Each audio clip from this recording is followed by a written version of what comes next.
Ang kinabukasan ng ating barangay at kabataan ay nakasalalay sa isang simpleng hakbang, ang pagpaparehistro bilang botante.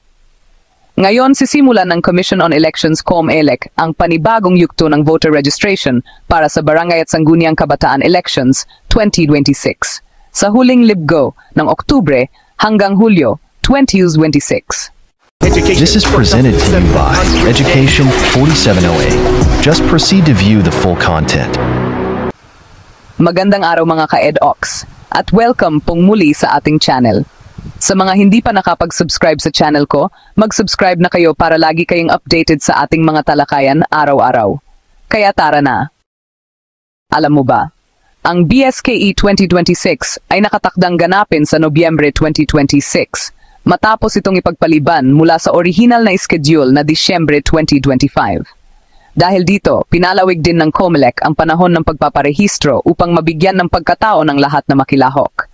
Ang opisyal na panahon ng registration ay magsisimula sa huling linggo ng Oktubre 2025 at tatagal hanggang Hulyo 2026.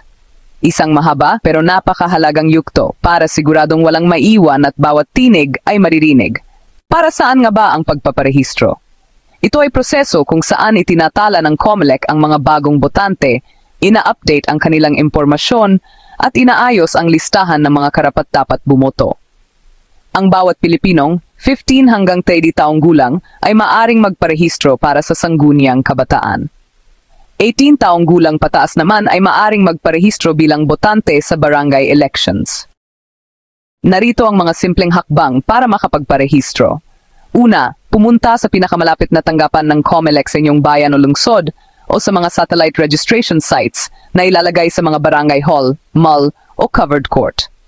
Pangalawa, dalhin ang mga kinakailangang dokumento katulad ng valid government ID o birth certificate kung ikaw ay first-time SK voter. Pangatlo, sagutan ng maayos ang registration form. Maari mo itong i-download online o punan mismo sa tanggapan ng COMELEC. Pang-apat, isumite ito sa mga election officer at magpa-biometric capture. Ito ang kukuhanan ng iyong larawan, pirma at fingerprint bilang opisyal na pagkakakilanlan mo sa listahan ng mga botante. At pagkatapos nito, tapos ka na. Hintayin lamang ang kumpirmasyon na ikaw ay opisyal ng rehistrado. Sa bawat pangalan na madadagdag sa listahan ng mga botante, mas lumalakas ang boses ng ating mamamayan. Sa bawat kabataang nagparehistro, may bagong pag-asa para sa mas maayos na kinabukasan ng ating barangay. Ang boto mo ay sandata laban sa katiwalian at simbolo ng pag-asa sa pagbabago. Huwag mong hayaan na mawala ang iyong karapatan dahil lamang sa pagpapabaya. Sa mga kabataan, ito ang inyong pagkakataon na ipakita na kaya ninyong mangguna. Ang Sangguniang Kabataan ay hindi lang posisyon. Ito ay panawagan sa kabataang Pilipino na maglingkod, magmalasakit, at maging halimbawa ng tunay na liderato. Sa mga kababayan nating nasa barangay, ang boto ninyo ang magtatakda kung sino ang karapat-dapat mamuno sa inyong komunidad. Sa isang boto, maaari mong baguhin ang takbo ng inyong lugar. Tandaan, mula Oktubre 25 hanggang Hulyo 2026, bukas ang lahat ng tanggapan ng COMELEC para sa pagpaparehistro. Magparehistro na bago pa mahuli ang lahat. Dahil kung hindi ka rehistrado, mawawala ang karapatan mong pumili ng leader na maglilingkod sa iyo at sa iyong pamilya. Ang pagbabago ay nagsisimula sa pag-akto. Ang pag-akto ay nagsisimula sa pagpili, at ang pagpili ay nagsisimula sa maging bahagi ng halalan, maging boses ng pagbabago, maging isang rehistradong botante para sa BSKE 2026. Isang boto, isang boses, isang kinabukasan.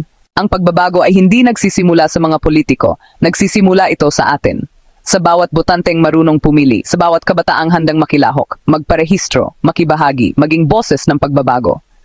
Para sa BSKE 2026, ikaw ang simula ng kinabukasan. Ikaw, rehistrado ka na ba?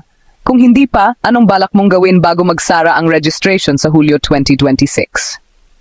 Ay comment mo sa baba kung anong unang hakbang ang gagawin mo para maging rehistradong botante.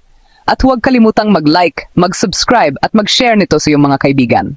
At ito ang EDOX DC, na nagsasabing sa bawat panahon at pagkakataon sa katotohanan, dapat nakatuon. Hanggang sa muli, paalam.